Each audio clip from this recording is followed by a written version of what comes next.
السلام علیکم ورحمۃ اللہ وبرکاتہ۔ میری پیاری بہنوں،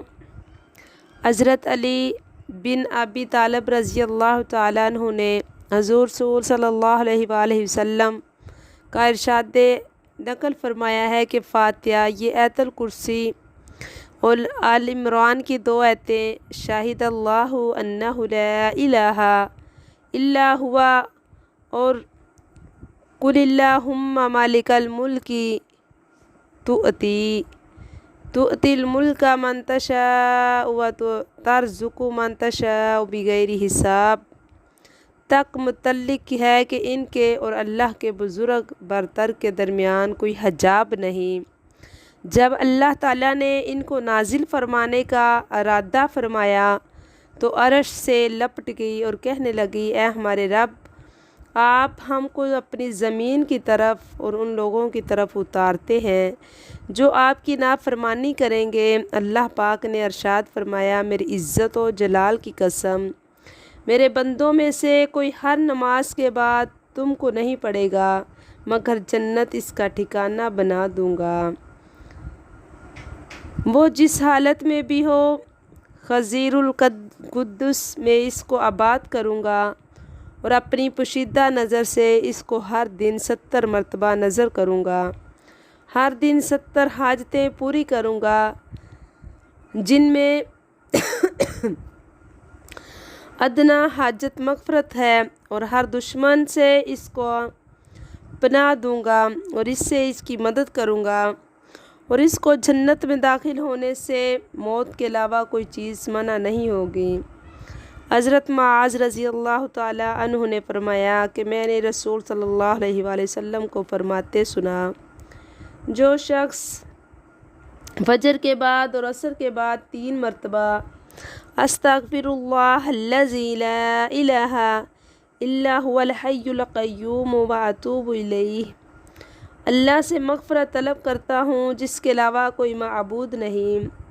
زندہ کارخانہ عالم کا سنبھالنے والا ہے، اسی کی طرف رجوع کرتا ہوں، پڑھیں، اس کے تمام صغیرہ گناہوں کو کفارہ کر دیا جائے گا،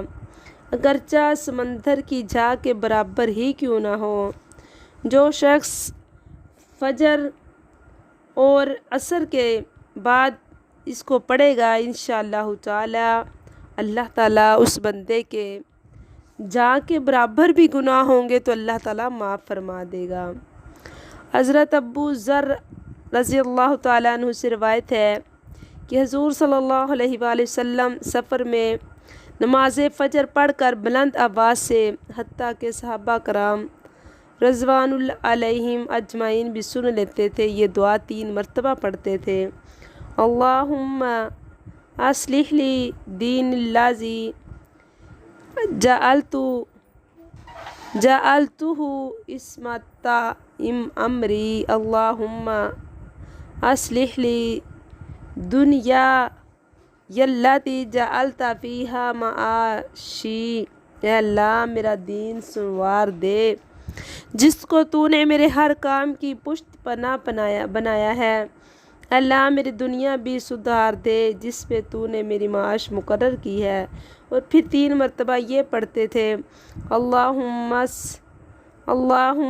اصلح لی آخرتی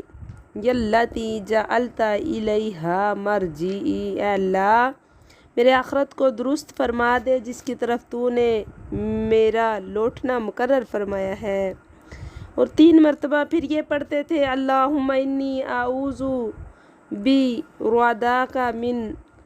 سخطک، اللہم انی اعوذ بک منک، اے اللہ میں تیری رضا کی، تیرے غصے سے پناہ لیتا ہوں، اے اللہ